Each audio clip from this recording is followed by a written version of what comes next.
The thought of this wrecking her friendship had been weighing on me. This leaves me with my brother-in-law. He's broken, so I feel more sympathy than anger. He says he's sorry. He just couldn't help it. It's not hard to fall in love with my wife, so I get it, but damn man. He eventually picks himself up and leaves. So we are there all night. My sister starts asking my wife why her husband would think any of this would work out. He had to have some reason to believe that she felt the same way. My sister says they hadn't been having problems. Everything was as it had always been.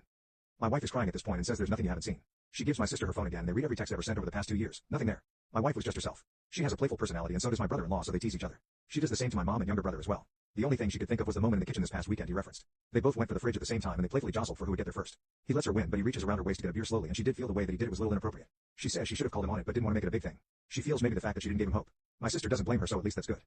So then my sister starts going through his MacBook to see what else she doesn't know about. She's angry and frantic at this point. She guesses the password, starts searching and finds a lot of pictures of my wife on that computer. They went back years and always isolated on just her. We had gone as couples to the Caribbean a few years earlier.